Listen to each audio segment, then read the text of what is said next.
Hello friend, स्वागत है आपका अपने चैनल लास्ट क्लास में। आज के इस वीडियो में हिंदी के 50 ऑब्जेक्टिव प्रश्न बताएंगे। ये जो 50 ऑब्जेक्टिव प्रश्न है ये आपके फाइनल बोर्ड परीक्षा के लिए काफ़ी महत्वपूर्ण है, तो एक भी प्रश्न आप लोग स्किप मत कीजिएगा। वीडियो को प्लीज़ आप लोग शुरू से लेके अंत तक देखिएगा और इसका पीडीएफ हम बिल्कुल फ्री में देंगे और लास्ट में हम आपको बताएंगे कि इसका पीडीएफ आपको कहाँ से डाउनलोड करना है। तो आइए शुरू करते हैं पहले नंबर प्रश्न से। तो पहला नंबर प्रश्न है कि अविन्यो कहाँ स्थित है। ए ऑप्शन है इटली में, बी ऑप्शन है जर्मनी में, सी ऑप्शन है फ्रांस में, डी ऑप्शन है ईरान में। तो यहाँ पे आपको बताना है कि अविन्यो कहाँ स्थित है। तो अविन्यो फ्रांस में स्थित है, इसे आपको याद रखना है। यहाँ पे सी वाला ऑप्शन बिल्कुल ही सही हो जाएगा। आइए देखते हैं अगला प्रश्न दो नंबर प्रश्न है कि ला शत्रुज क्या है। ए ऑप्शन है गांव, बी ऑप्शन है ईसाई मठ, सी ऑप्शन है नगर, डी ऑप्शन है विश्वविद्यालय। तो यहाँ पे आपको बताना है कि ला शत्रुज क्या है। तो ला शत्रुज एक ईसाई मठ है, इसे आपको याद रखना है। यहाँ पे बी वाला ऑप्शन बिल्कुल ही सही हो जाएगा। आइए देखते हैं अगला प्रश्न तीन नंबर प्रश्न है कि बिरजू महाराज लखनऊ घराने के किस पीढ़ी के कलाकार हैं। ए ऑप्शन है छठी पीढ़ी के, बी ऑप्शन है सातवीं पीढ़ी के, सी ऑप्शन है नौवीं पीढ़ी के, डी ऑप्शन है आठवीं पीढ़ी के। तो यहाँ पे आपको बताना है कि बिरजू महाराज लखनऊ घराने के किस पीढ़ी के कलाकार हैं। तो सातवीं पीढ़ी के कलाकार हैं, इसे आपको याद रखना है। यहाँ पे बी वाला ऑप्शन बिल्कुल ही सही हो जाएगा। आइए देखते हैं अगला प्रश्न चार नंबर प्रश्न है कि ढाते विश्वास कहानी के मुख्य पात्र कौन है। ए ऑप्शन है लक्ष्मी, बी ऑप्शन है सीता, सी ऑप्शन है मंगू, डी ऑप्शन है मंगमा। यहाँ पे आपको बताना है कि ढाते विश्वास कहानी के मुख्य पात्र कौन है। तो लक्ष्मी है, इसे आपको याद रखना है। यहाँ पे ए वाला ऑप्शन बिल्कुल ही सही हो जाएगा। आइए देखते हैं अगला प्रश्न पाँच नंबर प्रश्न है कि बार बार विश्वास करके कौन ठगा जा चुका था। ए ऑप्शन है इंसान, बी ऑप्शन है बेईमान, सी ऑप्शन है हैवान, डी ऑप्शन है इनमें से सभी। तो यहाँ पे आपको बताना है कि बार बार विश्वास करके कौन ठगा जा चुका था। तो इंसान ठगा जा चुका था, इसे आपको याद रखना है। यहाँ पे ए वाला ऑप्शन बिल्कुल ही सही हो जाएगा। आइए देखते हैं अगला प्रश्न छः नंबर प्रश्न है कि श्रीनिवास का पूरा नाम क्या है। ए ऑप्शन है सूरदास, बी ऑप्शन है मस्ती वेंकटेश अय्यर, सी ऑप्शन है वेंकटेश, डी ऑप्शन है रामू। तो यहाँ पे आपको बताना है कि श्रीनिवास का पूरा नाम क्या है। तो मस्ती वेंकटेश अय्यर है, इसे आपको याद रखना है।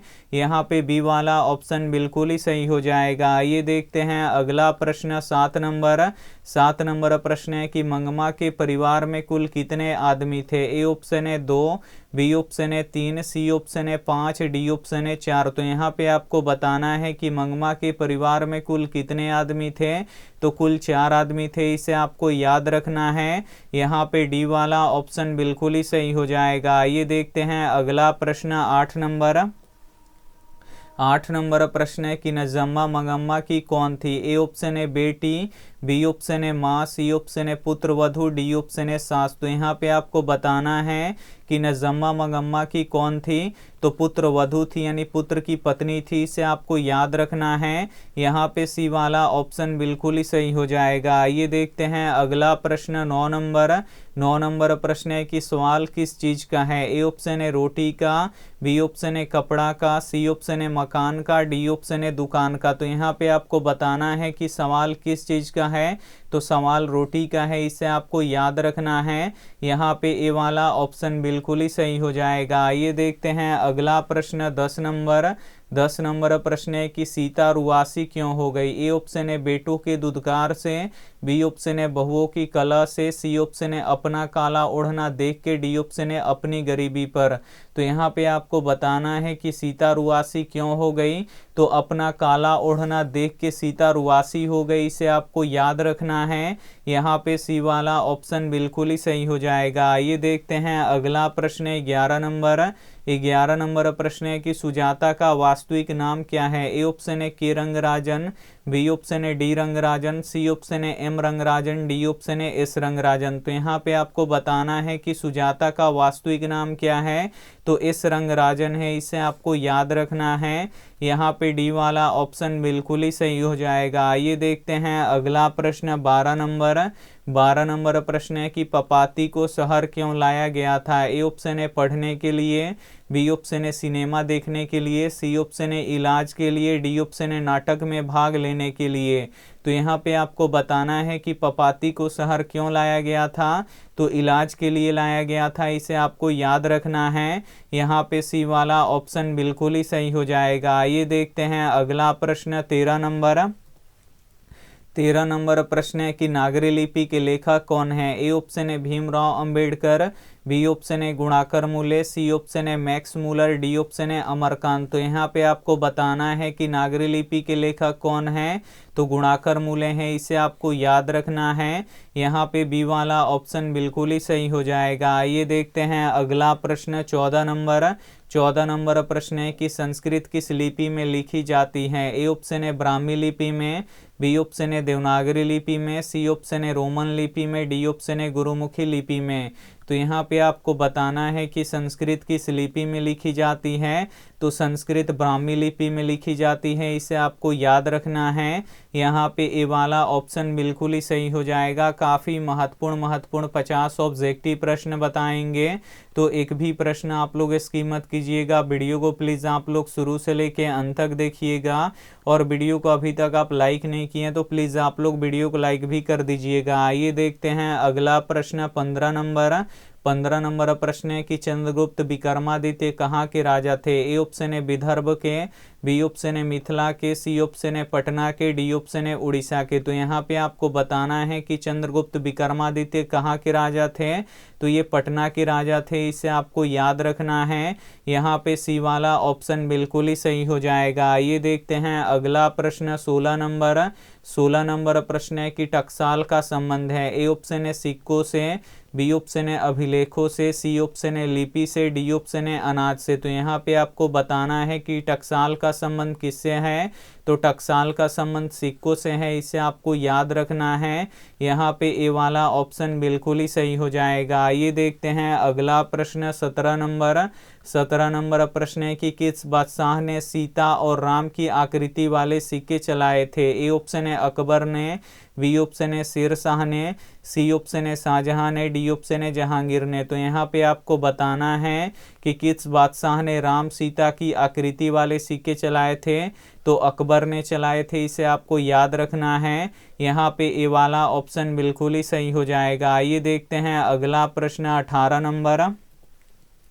18 नंबर प्रश्न है कि बिरजू महाराज के पिता की मृत्यु किससे हुई। ए ऑप्शन है लू से, बी ऑप्शन है तपेदिक से, सी ऑप्शन है कैंसर से, डी ऑप्शन है डायरिया से। तो यहाँ पे आपको बताना है कि बिरजू महाराज के पिता की मृत्यु किससे हुई, तो लू से हुई, इसे आपको याद रखना है। यहाँ पे ए वाला ऑप्शन बिल्कुल ही सही हो जाएगा। ये देखते हैं अगला प्रश्न 19 नंबर प्रश्न है कि पूर्वज लक्ष्मी के लिए कितना जमीन छोड़ गए। ए ऑप्शन है 1 बीघा, बी ऑप्शन है 2 बीघा, सी ऑप्शन है 3 बीघा, डी ऑप्शन है 4 बीघा। तो यहाँ पे आपको बताना है कि पूर्वज लक्ष्मी के लिए कितना जमीन छोड़ गए, तो 1 बीघा जमीन छोड़ गए, इसे आपको याद रखना है। यहाँ पे ए वाला ऑप्शन बिल्कुल ही सही हो जाएगा। ये देखते हैं अगला प्रश्न 20 नंबर प्रश्न है कि मंगमा कैसी थी। ए ऑप्शन है आस्तिक, बी ऑप्शन है नास्तिक, सी ऑप्शन है अंधविश्वासी, डी ऑप्शन है डायन। तो यहाँ पे आपको बताना है कि मंगमा कैसी थी, तो मंगमा अंधविश्वासी थी, इसे आपको याद रखना है।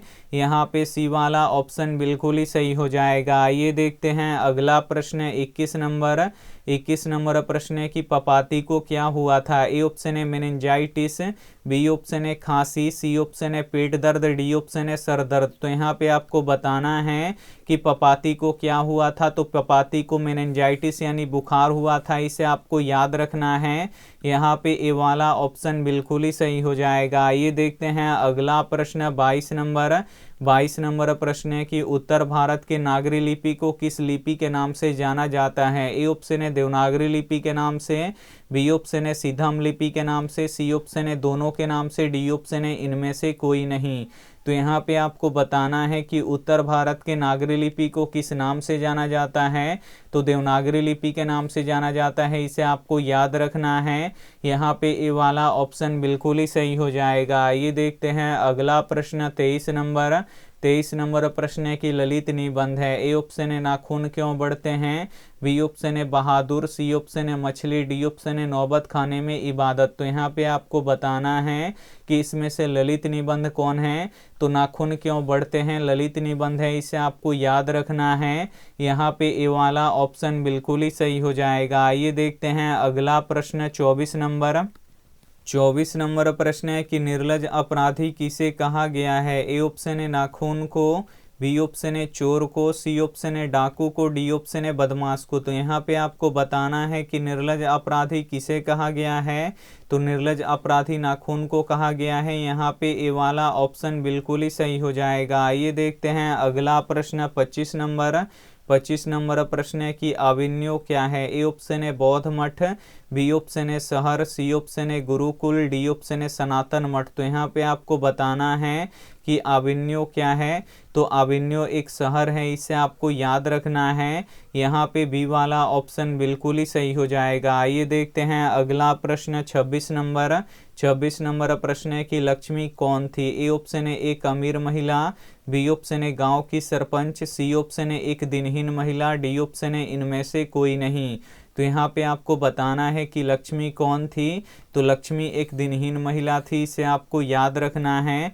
यहाँ पे सी वाला ऑप्शन बिल्कुल ही सही हो जाएगा। ये देखते हैं अगला प्रश्न 27 नंबर प्रश्न है कि सिद्धम क्या है। ए ऑप्शन है मंत्र, बी ऑप्शन है सिद्ध योगी, सी ऑप्शन है साधु, डी ऑप्शन है एक प्रकार की लिपि। तो यहाँ पे आपको बताना है कि सिद्धम क्या है, तो सिद्धम एक प्रकार की लिपि है, इसे आपको याद रखना है।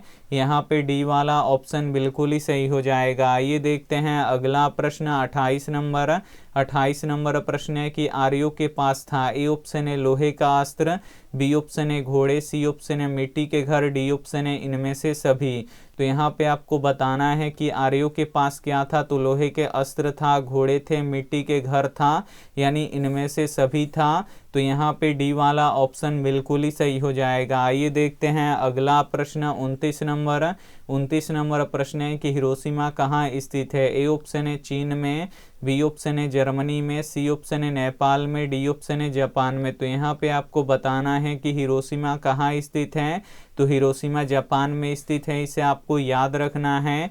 यहाँ पे डी वाला ऑप्शन बिल्कुल ही सही हो जाएगा। ये देखते हैं अगला प्रश्न 30 नंबर प्रश्न है कि दधीची की हड्डी से क्या बना था। ए ऑप्शन है तलवार, बी ऑप्शन है त्रिशूल, सी ऑप्शन है इंद्र का वज्र, डी ऑप्शन है कुछ भी नहीं। तो यहाँ पे आपको बताना है कि दधीची के हड्डी से क्या बना था, तो इंद्र का वज्र बना था, इसे आपको याद रखना है। यहाँ पे सी वाला ऑप्शन बिल्कुल ही सही हो जाएगा। ये देखते हैं अगला प्रश्न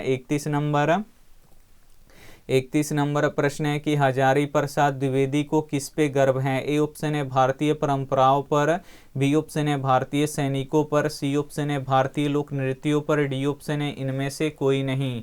तो यहाँ पे आपको बताना है कि हजारी प्रसाद द्विवेदी को किस पे गर्व है, तो भारतीय परंपराओं पर गर्व है, इसे आपको याद रखना है। यहाँ पे ए वाला ऑप्शन बिल्कुल ही सही हो जाएगा। ये देखते हैं अगला प्रश्न 32 नंबर प्रश्न है कि प्रेम ऐनी श्री राधिका किसकी कविता है। ए ऑप्शन है रामचंद्र शुक्ल की, बी ऑप्शन है रसखान की, सी ऑप्शन है रामविलास शर्मा की, डी ऑप्शन है अज्ञेय की। तो यहाँ पे आपको बताना है कि प्रेम ऐनी श्री राधिका किसकी रचना है, तो ये रसखान की रचना है, इसे आपको याद रखना है। यहाँ पे बी वाला ऑप्शन बिल्कुल ही सही हो जाएगा। ये देखते हैं अगला प्रश्न 33 नंबर प्रश्न है कि कुंजन का अर्थ क्या होता है। ए ऑप्शन है घर, बी ऑप्शन है बगीचा, सी ऑप्शन है शहर, डी ऑप्शन है देश। तो यहाँ पे आपको बताना है कि कुंजन का अर्थ क्या होता है, तो कुंजन का अर्थ बगीचा होता है, इसे आपको याद रखना है। यहाँ पे बी वाला ऑप्शन बिल्कुल ही सही हो जाएगा। ये देखते हैं अगला प्रश्न 34 नंबर प्रश्न है कि बहादुर कहाँ का रहने वाला था। ए ऑप्शन है बिहार का, बी ऑप्शन है उत्तर प्रदेश का, सी ऑप्शन है नेपाल का, डी ऑप्शन है भूटान का। तो तो यहाँ पे आपको बताना है कि बहादुर कहाँ का रहने वाला था, तो बहादुर नेपाल का रहने वाला था, इसे आपको याद रखना है। यहाँ पे सी वाला ऑप्शन बिल्कुल ही सही हो जाएगा। आइए देखते हैं अगला प्रश्न 35 नंबर। 35 नंबर प्रश्न है कि कहानीकारक के लड़के का नाम क्या था। ए ऑप्शन है कासू, बी ऑप्शन है केसु, सी ऑप्शन है किशोर, डी ऑप्शन है राम। तो यहाँ पे आपको बताना है कि कहानीकारक के लड़के का नाम क्या था, तो किशोर था, इसे आपको याद रखना है। यहाँ पे सी वाला ऑप्शन बिल्कुल ही सही हो जाएगा। आइए देखते हैं अगला प्रश्न 36 नंबर। 36 नंबर प्रश्न है कि रिश्तेदार की पत्नी के कितने रुपए खो गए थे। ए ऑप्शन है 10 रुपए, बी ऑप्शन है 15 रुपए, सी ऑप्शन है 11 रुपये, डी ऑप्शन है 20 रुपया। तो यहाँ पे आपको बताना है कि रिश्तेदार की पत्नी के कितने रुपए खो गए, तो 11 रुपए खो गए, इसे आपको याद रखना है। यहाँ पे सी वाला ऑप्शन बिल्कुल ही सही हो जाएगा। आइए देखते हैं अगला प्रश्न 37 नंबर। 37 नंबर प्रश्न है कि जहाँ प्रतिष्ठा नहीं वहाँ क्या रहना, यह बात किसके मन में उत्पन्न हुई। ए ऑप्शन है लेखक के, बी ऑप्शन है बहादुर के, सी ऑप्शन है निर्मला के, डी ऑप्शन है किशोर के। तो यहाँ पे आपको बताना है कि जहाँ प्रतिष्ठा नहीं वहाँ क्या रहना, यह बात किसके मन में उत्पन्न हुई, तो बहादुर के मन में उत्पन्न हुई, इसे आपको याद रखना है। यहाँ पे बी वाला ऑप्शन बिल्कुल ही सही हो जाएगा। आइए देखते हैं अगला प्रश्न 38 नंबर।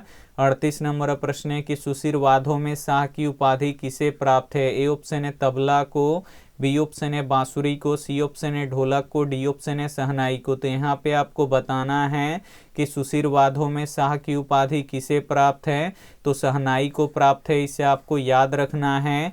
यहाँ पे डी वाला ऑप्शन बिल्कुल ही सही हो जाएगा। आइए देखते हैं अगला प्रश्न 39 नंबर। 39 नंबर प्रश्न है कि फटासुर न बख्शे कौन कहते हैं। ए ऑप्शन है सादिक हुसैन, बी ऑप्शन है बिस्मिल्लाह खां, सी ऑप्शन है असगर हुसैन, डी ऑप्शन है बिरजू महाराज। तो यहाँ पे आपको बताना है कि फटासुर न बख्शे कौन कहते हैं, तो बिस्मिल्लाह खां कहते हैं, इसे आपको याद रखना है। यहाँ पे बी वाला ऑप्शन बिल्कुल ही सही हो जाएगा। आइए देखते हैं अगला प्रश्न 40 नंबर। 40 नंबर प्रश्न है कि काशी किसकी पाठशाला है। ए ऑप्शन है संस्कृति की, बी ऑप्शन है नृत्य की, सी ऑप्शन है नर्तन की, डी ऑप्शन है वादन की। तो यहाँ पे आपको बताना है कि काशी किसकी पाठशाला है, तो काशी संस्कृति की पाठशाला है, इसे आपको याद रखना है।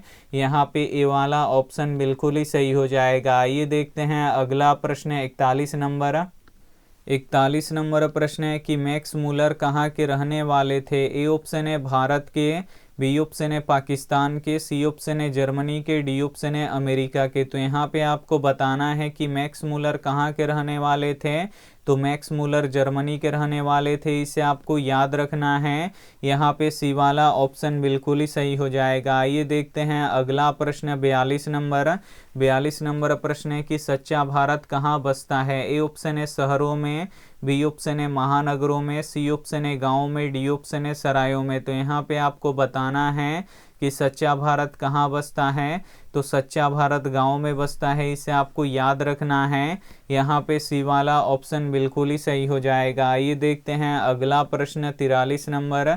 43 नंबर प्रश्न है कि मैक्स मूलर को वेदांतियों का वेदांती किसने कहा। ए ऑप्शन है विवेकानंद ने, बी ऑप्शन है रामानुजाचार्य ने, सी ऑप्शन है शंकराचार्य ने, डी ऑप्शन है महात्मा गांधी ने। तो यहाँ पे आपको बताना है कि मैक्स मूलर को वेदांतियों का वेदांती किसने कहा, तो विवेकानंद ने कहा, इसे आपको याद रखना है।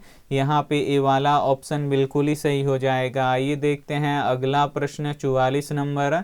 44 नंबर प्रश्न है कि पपाती किस पर लेटी थी। ए ऑप्शन है चौकी पर, बी ऑप्शन है स्ट्रेचर पर, सी ऑप्शन है खटिया पर, डी ऑप्शन है पलंग पर। तो यहाँ पे आपको बताना है कि पपाती किस पर लेटी थी, तो पपाती स्ट्रेचर पर लेटी थी, इसे आपको याद रखना है। यहाँ पे बी वाला ऑप्शन बिल्कुल ही सही हो जाएगा। आइए देखते हैं अगला प्रश्न 45 नंबर।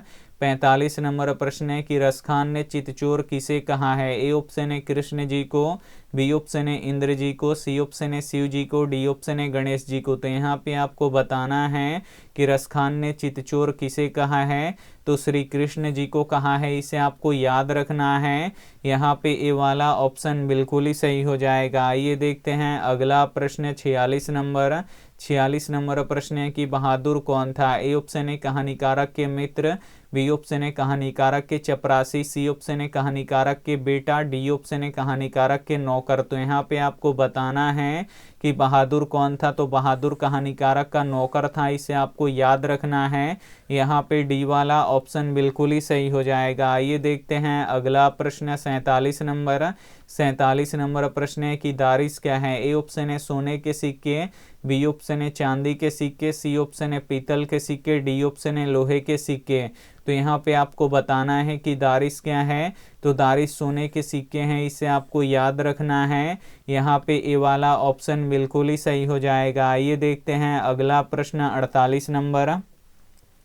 48 नंबर प्रश्न है कि मुंडा किस देश की जाति है। ए ऑप्शन है चीन की, बी ऑप्शन है भारत की, सी ऑप्शन है मंगोल की, डी ऑप्शन है मुल्तान की। तो यहाँ पे आपको बताना है कि मुंडा किस देश की जाति है, तो मुंडा भारत की जाति है, इसे आपको याद रखना है।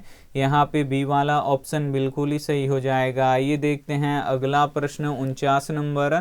49 नंबर प्रश्न है कि ऐनी का अर्थ क्या होता है। ए ऑप्शन है करोड़ों, बी ऑप्शन है खजाना, सी ऑप्शन है तालाब, डी ऑप्शन है आँख। तो यहाँ पे आपको बताना है कि ऐनी का अर्थ क्या होता है, तो ऐनी का अर्थ खजाना होता है, इसे आपको याद रखना है।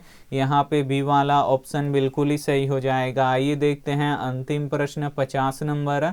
50 नंबर प्रश्न है कि प्रत्येक वर्ष अभिनयों में कैसा समारोह आयोजन होता था। ए ऑप्शन है रंग समारोह, बी ऑप्शन है धार्मिक समारोह, सी ऑप्शन है विश्व कप, डी ऑप्शन है राष्ट्रमंडल खेल। तो यहाँ पे आपको बताना है कि प्रत्येक वर्ष अभिनयों में कैसा समारोह का आयोजन होता था, तो रंग समारोह का आयोजन होता था। यहाँ पे ए वाला ऑप्शन बिल्कुल ही सही हो जाएगा। यहाँ पे 50 काफ़ी महत्वपूर्ण ऑब्जेक्टिव प्रश्न हम आपको बता चुके हैं और इसमें से बहुत सारे प्रश्न आपके फाइनल बोर्ड परीक्षा में आने वाले हैं। और ये रहा आपके लिए होमवर्क प्रश्न, इसका जवाब आपको कमेंट बॉक्स में देना है कि निर्वंश विद्या का संबंध किससे है। ए ऑप्शन है प्राणी विज्ञान से, बी ऑप्शन है वनस्पति विज्ञान से, सी ऑप्शन है अंतरिक्ष विज्ञान से, डी ऑप्शन है मानव विज्ञान से। तो इसमें से जो भी ऑप्शन आपको सही लगे वो आप हमें कमेंट करके ज़रूर बताइएगा। अब हम बताएंगे कि इसका पीडीएफ आपको कहाँ से डाउनलोड करना है। तो सभी के फ़ोन में होता है क्रोम, तो उस क्रोम को आपको क्या करना है, ओपन कर लेना है। अब इसके सर्च बॉक्स में आपको लिखना है आस्क क्लास। तो हम यहाँ पे हैं ASK फिर CLASS, यहाँ पे आपको आस्क क्लास लिख के सर्च कर देना है। जैसे ही आप लोग सर्च कीजिएगा यहाँ पे देखिए लिखा हुआ आ जाएगा आस्क क्लास, तो इसी पे आपको क्लिक करना है। और जैसे ही आप लोग क्लिक कीजिएगा आप हमारे ऑफिशियल वेबसाइट पे आ जाइएगा। यहाँ से आप लोग ऑनलाइन टेस्ट लगा सकते हैं, तो आप लोग यहाँ पे टेस्ट जरूर दीजिए। यहाँ पे देखिए सबसे ऊपर वाले पे आपको क्लिक करना है और यहाँ पे जैसे ही क्लिक कीजिएगा थोड़ा सा समय लगेगा, फिर एक पेज ओपन होगा और थोड़ा सा यहाँ पे देखिए पेज ओपन हो गया और थोड़ा सा आपको नीचे आना है। यहाँ पे हम नीचे करके यहाँ पे दिखा देते हैं। यहाँ पे देखिए सभी विषयों का लाइव टेस्ट चल रहा है और थोड़ा सा यहाँ पे आपको नीचे आना है। तो यहाँ पे देखिए यहाँ पे लिखा हुआ है स्टार्ट, तो इस स्टार्ट पे आपको क्लिक करना है और यहाँ पे आपको अपना नाम डालना है। तो यहाँ पे हम यहाँ पे नाम डाल देते हैं, कोई एक नाम डाल देते हैं, आप लोग अपना नाम डालिएगा। और यहाँ पे आपको क्या करना है, स्टार्ट करना है। और यहाँ पे अगर आप लोग सही आंसर लगाइएगा तो ये ग्रीन हो जाएगा। यहाँ पे देखिए अगर आप लोग गलत आंसर दीजिएगा, यहाँ पे देखिए अगर हम गलत ऑप्शन देंगे तो यहाँ पे देखिए सही आंसर भी बताएगा और यहाँ पे जो आप गलत किए हैं वो भी रेड हो जाएगा। तो ऐसे आप लोग टेस्ट दे सकते हैं और उसके बाद यहाँ से आप लोग पीडीएफ डाउनलोड कर सकते हैं। यहाँ पे लिखा हुआ है डाउनलोड पीडीएफ, तो इस पर आपको क्लिक करना है। जैसे ही आप लोग क्लिक कीजिएगा पीडीएफ यहाँ पे खुल जाएगा और बहुत सारा पीडीएफ हम यहाँ पे आप लोग देख सकते हैं, ये सभी पीडीएफ हैं और बहुत सारा सब्जेक्टिव ऑब्जेक्टिव का पीडीएफ हम यहाँ पे अपलोड कर चुके हैं। और इसका पीडीएफ जैसे ही क्लास ख़त्म हो जाएगा उसके 2 मिनट के बाद हम अपलोड कर देंगे, तो आप लोग डाउनलोड कर लीजिएगा।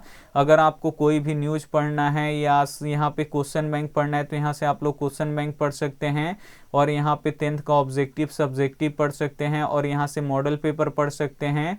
और यहाँ पे देखिए अगर आपको यहाँ पे डमी रजिस्ट्रेशन कार्ड डाउनलोड करना है तो यहाँ पे आप लोग डाउनलोड कर सकते हैं। उसके बाद यहाँ पे देखिए बिहार बोर्ड का रिजल्ट कब आएगा, यहाँ पे जो भी लेटेस्ट न्यूज़ होता है वो हम यहाँ पे लिखते हैं, तो यहाँ से आप लोग पढ़ सकते हैं news. Thank you for watching, मिलते हैं अगले वीडियो में, तब तक अपना ध्यान रखिए, मन लगा के पढ़ाई कीजिए, टेक केयर एंड बाय।